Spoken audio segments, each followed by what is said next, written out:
Assalamualaikum warahmatullahi wabarakatuh. Alhamdulillah wa syukurillah la nikmatillah la khawla wa la quwata illa billah. Teman-teman yang saya hormati dan saya banggakan, semoga dalam kesempatan ini kita masih diberi oleh Allah nikmat kesehatan, nikmat taufik hidayah, sehingga kita bisa mengikuti perkuliahan jarak jauh ini dengan baik dan tetap semangat. Pada kesempatan kali ini saya akan melanjutkan atau menerangkan tentang teologi Ahlussunnah wal Jamaah Nadiyah yang sering disingkat dengan Aswaja NU. Sebelumnya marilah kita bersama-sama membuka pertemuan kali ini dengan membaca suratul Fatihah bersama-sama. Semoga Allah senantiasa memberikan kita kesehatan, kemudahan dalam segala aktivitas kita. Ala hadiniyah wa ala kulli niyati sholihah liridho ilah bisyafati rasulillah syai'ulillah li walana walaya walahumul fatihah. A'udzubillahi minasyaitonirrajim. Bismillahirrahmanirrahim. Alhamdulillahirabbil alamin. Ar-Rahmanir-Rahim. Maliki yaumiddin. Iyyaka na'budu wa iyyaka nasta'in. Ihdinas shiratal mustaqim.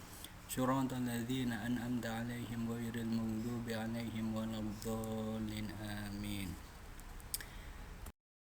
Baik, teman-teman yang saya hormati, pada pendahuluan ini tentunya kita tidak asing lagi dengan istilah teologi. Sebagaimana diketahui, teologi itu membahas tentang ajaran-ajaran dari suatu agama. Makanya teologi ini sifatnya masih umum. Kalau teologi Islam berarti nanti membahas tentang teologi Islam, agama Islam. Setiap orang pasti ingin menyelami seluk-beluk agamanya secara mendalam yang terdapat dalam agama yang dianutnya. Mempelajari teologi akan memberi seseorang keyakinan-keyakinan yang berdasarkan pada landasan kuat yang tidak mudah diombang-ambing oleh peredaran zaman. Dalam istilah Arab, ajaran-ajaran dasar itu disebut dengan usuluddin atau ilmu kalam, Dan oleh karena itu buku yang membahas soal-soal teologi dalam Islam selalu diberi nama kitab Usuluddin oleh para pengajarnya. Ajaran-ajaran itu disebut juga akidah atau keyakinan. Dan agama itu tidak akan lurus kecuali didasari dengan akidah yang benar dan amal yang soleh. Hal itu dapat terrealisasikan dengan berpegang teguh kepada kitab suci Al-Quran dan hadis Nabi Muhammad SAW. Pengertian teologi. Teologi dalam Islam disebut juga ilmu tauhid. Kata tauhid mengandung arti satu atau esa, yang dalam pandangan Islam sebagai agama yang monoteisme, merupakan sifat yang terpenting di antara sifat-sifat Tuhan.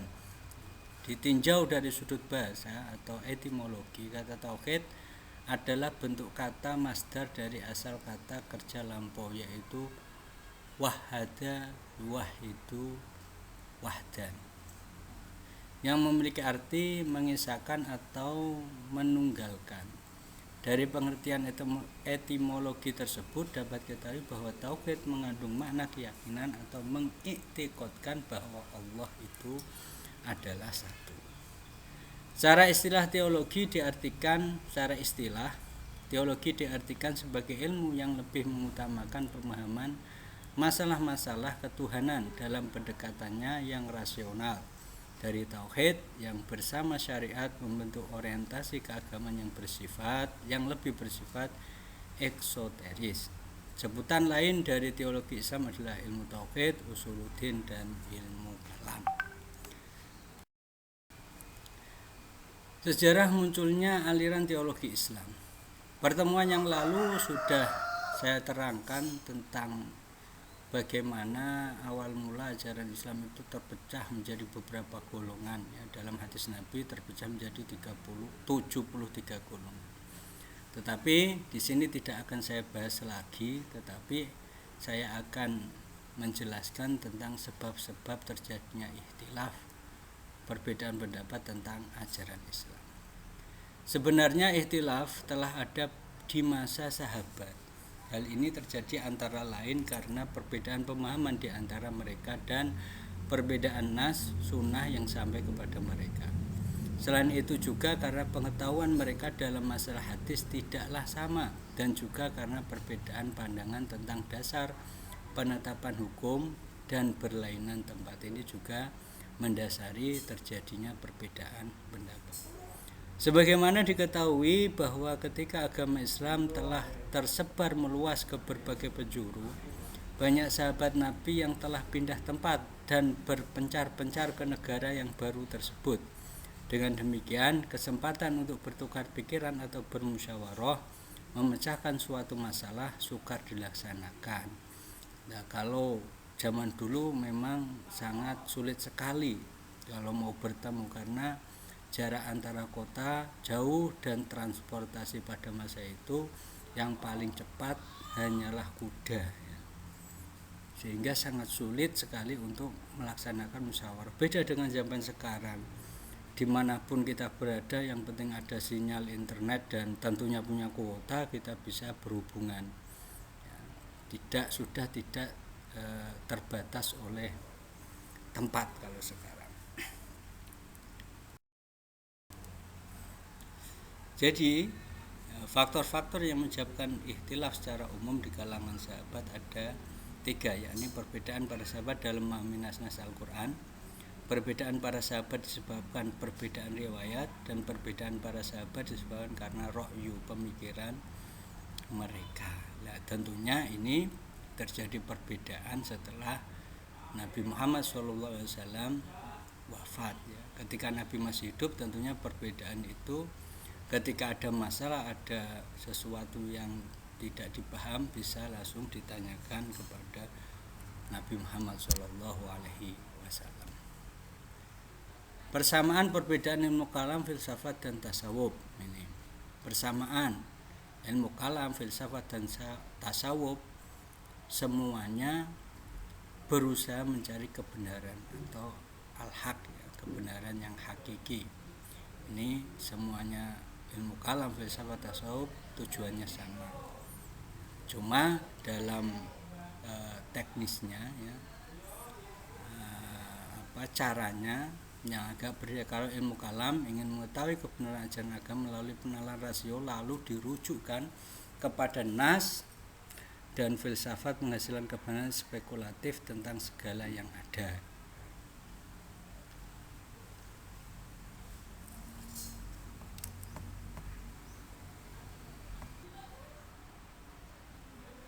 Sekali lagi saya ulangi, kalau ilmu kalam itu ingin mengetahui kebenaran ajaran agama melalui penalaran rasio, lalu dirujukan kepada nas, baik Al-Quran maupun Al-Hadis. Sedangkan filsafat, mohon maaf ini kurang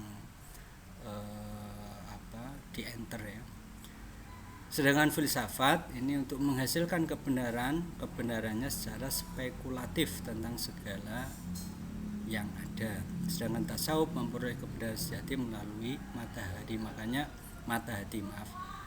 melalui mata hati. Oleh karena dalam ajaran tasawuf banyak hal ihwal yang mengajarkan kepada kita untuk selalu berzikir kepada Allah, sehingga mata hati kita bisa terbuka dan mendapatkan kebenaran secara ilhami atau kita kenal dengan metode irfani.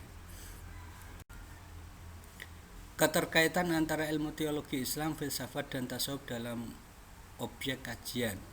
Yang pertama, objek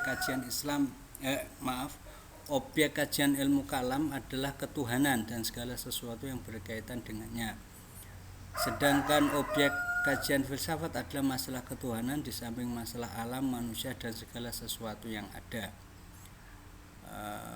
Sedangkan objek kajian tasawuf adalah Tuhan, yakni upaya-upaya pendekatan terhadapnya, baik melalui zikir maupun amaliyah, sunah-sunah dan lain sebagainya. Jadi Jika dilihat dari objek, ketiga ilmu itu sama-sama membahas tentang ketuhanan. Menurut argumen filsafat, ilmu kalam dibangun di atas dasar logika. Oleh karena itu, hasil kajian bersifat spekulatif, dugaan yang tak bisa dibuktikan secara empiris, riset dan eksperimental. Kerelatifan logika menyebabkan beragamnya kebenaran yang dihasilkan. Baik ilmu kalam, filsafat maupun tasawuf berurusan dengan hal yang sama, sama-sama mencari kebenaran. Perbedaan ilmu kalam, filsafat dan tasawuf. Perbedaan antara ketiga ilmu tersebut terletak pada aspek metodologinya. Yang pertama, ilmu kalam sebagai ilmu yang menggunakan logika, akliyah, landasan pemahaman yang cenderung menggunakan metode berpikir filosofis dan argumentasi nakliyah yang berfungsi untuk mempertahankan keyakinan ajaran agama. Pada dasarnya ilmu ini menggunakan metode dialektika atau dialog keagamaan. Tentunya bersumber dari nas, baik Al-Quran maupun hadis. Sedangkan filsafat adalah sebuah ilmu yang digunakan untuk memperoleh kebenaran rasional. Filsafat menghampiri kebenaran dengan cara menuangkan akal budi secara radikal, mengakar dan integral, menyeluruh serta universal, mendalam dan terikat logika. Itu filsafat. Makanya orang-orang yang cenderung pada filsafat kalau tidak bisa dirasionalkan, ya tentunya dia akan menolak. Ilmu tasawuf ada ilmu yang lebih menekankan rasa daripada rasio.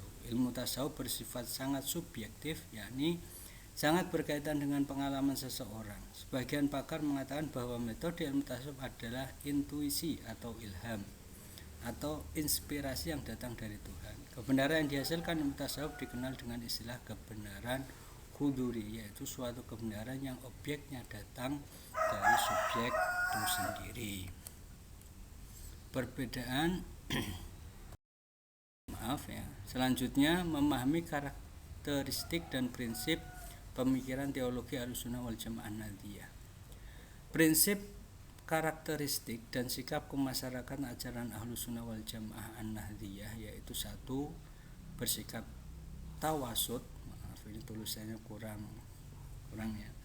Tawasud itu maksudnya moderat, sikap tasamuh toleran, sikap tawazun seimbang, sikap ta'adul adil, amar ma'ruf nahi munkar.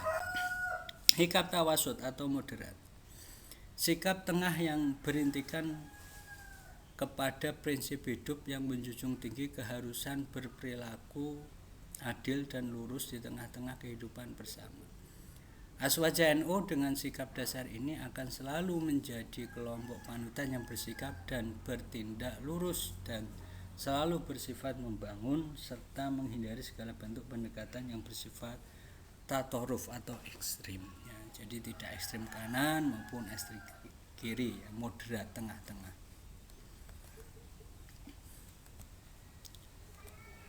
Sikap tasamuh, toleran. Sikap toleran terhadap perbedaan pandangan baik dalam masalah keagamaan, terutama hal-hal yang bersifat furu' atau menjadi masalah-masalah khilafiyah, serta dalam masalah kemasyarakatan dan kebudayaan. Jadi tasamuh di sini itu menerima perbedaan. Yang penting perbedaan itu sifatnya atau bersifat furu', bukan bersifat yang fundalisme, ya, atau yang pokok. Contohnya yang pokok seperti sholat itu 5 waktu. Enggak boleh orang membuat sholat menjadi 3 waktu atau 6 waktu, ya itu enggak boleh, jelas. Tetapi kalau dalam sifat furu', Aswaja An-Nahdiyah selalu toleran, ya, dalam terhadap perbedaan pandangan. Contohnya masalah kunut dan tidak kunut, rakaat tarawih 20 atau 8. Nah, ini Aswaja An-Nahdiyah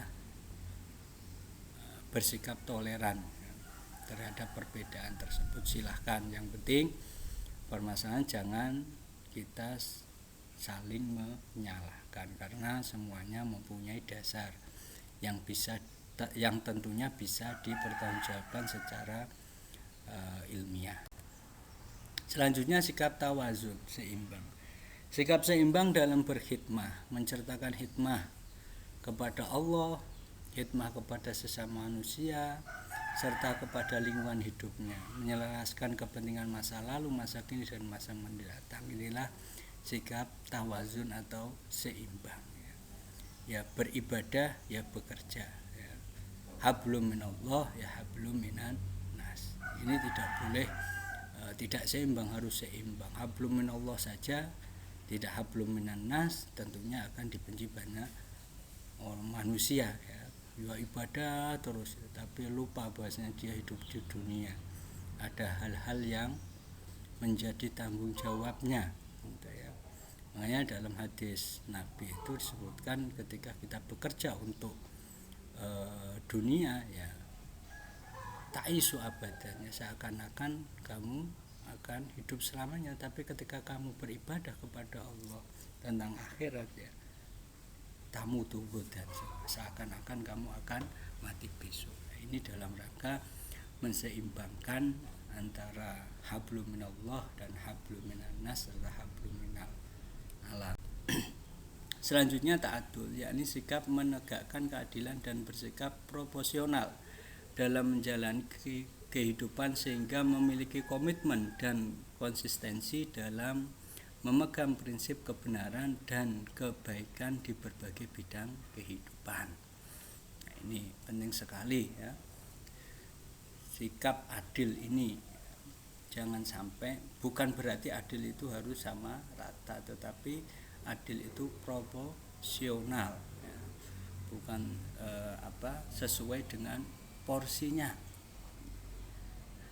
Tidak bisa dikatakan adil seperti seandainya kalian mempunyai anak banyak, ya, yang satu tingkat SD, yang satunya tingkat SMP, tingkat SMA, dan kuliah. Tentunya dalam memberi uang saku, kalau kalian menegakkan prinsip keadilan, tentunya akan berbeda karena kebutuhan mereka berbeda. Kalau disamaratakan, ya itu tentunya malah tidak adil. Begitu juga dalam hal penggajian, tidak mungkin antara bawahan dengan atasan ini gajinya disamakan. Ini malah menjadikan tidak adil karena tanggung jawabnya dan kerjanya pun berbeda. Selanjutnya amar ma'ruf nahi mungkar, selalu memiliki kepekaan untuk mendorong perbuatan yang baik, berguna dan bermanfaat bagi kehidupan bersama, serta menolak dan mencegah semua hal yang dapat menjerumuskan dan merendahkan nilai-nilai kehidupan, ya. Amar ma'ruf harus dengan ma'ruf, ya, perintah dengan baik harus dengan kebaikan pula. Nahi mungkar juga harus dengan bil ma'ruf, ya. Nahi mungkar bil ma'ruf, ya, mencegah kemungkaran juga harus dilaksanakan dengan baik, bukan terus nahi mungkar dengan mungkar, ya. Ketika ada kemungkaran langsung orang yang berbuat mungkar dipukulin, dicaci maki, ya ini sama aja kita menyegah kemungkaran tapi malah menggunakan kemungkaran itu sendiri. Menyegah kemungkaran malah kita berlaku mungkar. Makanya memahami amar ma'ruf nahi mungkar ini harus dengan baik dan betul, ya. Dalam hadis Nabi yang kurang lebih intinya, ketika kalian melihat kemungkaran maka falyughayyir biyadih, ya, ubahlah dengan dengan tangan. Maksudnya ini jangan diartikan terus dipukulin dan sebagainya. Tangan ini bisa diartikan sebagai kekuasaan, ya. Kita punya kuasa bagaimana supaya mengatur, contohnya kalau ada kasus lokalisasi sebagainya, bagaimana, ya jangan terus digeruduk diantemi, ya. Itu sama aja nahi mungkar bil mungkar, harus dengan cara yang bijaksana. Kalau kita tidak mampu dengan tangan atau kekuasaan kita, ya bilisan. Nah, kalau bilisan kok tidak mampu, ya, tidak berani, kok malah nanti didolim dan sebagainya, ya biqolbi, ya, wa ataful iman. Sikap tawasud atau moderat, sikap tengah yang berintikan kepada prinsip hidup yang menjunjung tinggi keharusan berperilaku adil dan lurus di tengah-tengah kehidupan bersama.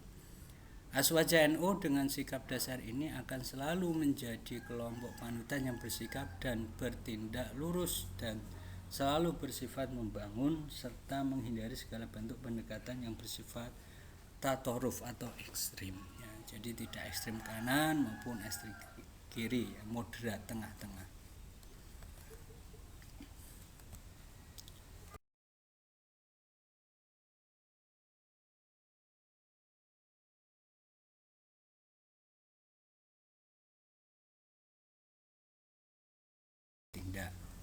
Menjunjung tinggi kesetiaan, loyalitas kepada bangsa dan negara, menjunjung tinggi nilai amal.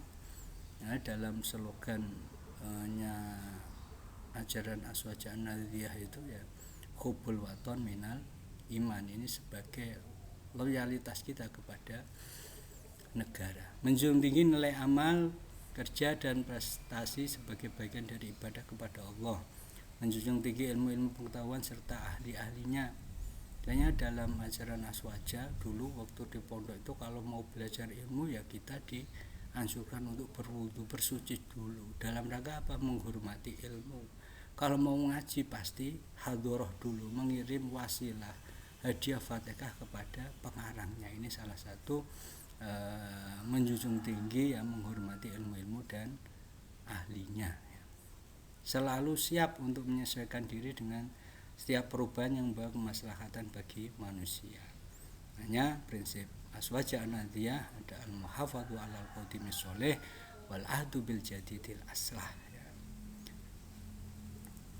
Mempertahankan budaya yang al-muhafadhu 'alal qadimi sholih, yang lama yang masih bagus, dan wal ahdu bil jadidil aslah, mengambil sesuatu yang baru yang lebih bermanfaat, yang lebih baik. Nanti tidak menutup diri tetapi selalu membuka diri kepada perubahan-perubahan yang baik. Menjunjung tinggi kepeloporan dalam usaha mendorong memacu dan mempercepat perkembangan masyarakatnya. Menjunjung tinggi kebersamaan di tengah kehidupan berbangsa dan bertanah air. Dasar-dasar yang dipakai dalam istimbat hukum ajaran Ahlussunnah wal Jamaah yang dalam menghasilkan hukum, ya, istimbat itu menghasilkan hukum. Ini ajaran Aswaja mengacu pada Al-Quran dan Al-Hadis, ijma dan qiyas. Pemikiran empat madhab, ya. Ini ada tokoh-tokoh madhab yang diikuti oleh penganut ajaran Aswaja An-Nahdiyah. Yang pertama Imam Abu Hanifah, dasar pengambilan keputusan hukumnya atau istimbatnya ini melalui dari Al-Quran, hadis, fatwa-fatwa para sahabat, qiyas, ihtisan, ijma dan urf, ya. Maka corak pemikiran beliau atau beliau terkenal ahlur ra'yu karena tempat tinggalnya di Irak, jauh dengan Madinah, sehingga ketika ada masalah ya ar-ra'yu ya yang tidak ada di Quran dan hadis, ya beliau menggunakan ra'yu, ya akal pikiran beliau, tentunya yang tidak bertentangan dengan Quran dan hadis.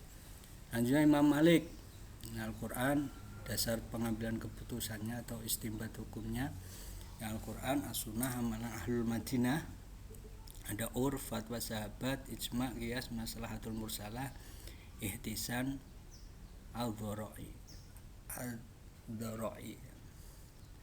Ini beliau terkenal sebagai ahlu hadis karena tempat tinggal beliau di Madinah, di situ banyak sekali sahabat-sahabat atau tabi'in yang ahli dalam bidang hadis. Imam Syafi'i, dasar keputusan pengambilan keputusan istimbat hukumnya melalui Al-Quran, hadis, ijma, qiyas. Kemudian untuk istimbat, ihtisan, satu doriyah merupakan suatu metode dalam merumuskan dan menyimpulkan hukum-hukum dari sumber utamanya Al-Quran dan hadis. Corak pemikiran beliau beliau terkenal mempunyai dua qaul ya, qaul qadim dan qaul jadid. Qaul qadim itu sebelum Imam Syafi'i masuk di Irak. Kalau qaul qadim itu pemikiran Imam Syafi'i setelah beliau mohon maaf ya, kalau qaul qadim itu pemikiran Imam Syafi'i ketika beliau belum masuk Mesir, sedangkan qaul jadid itu pemikiran Imam Syafi'i setelah beliau masuk Mesir.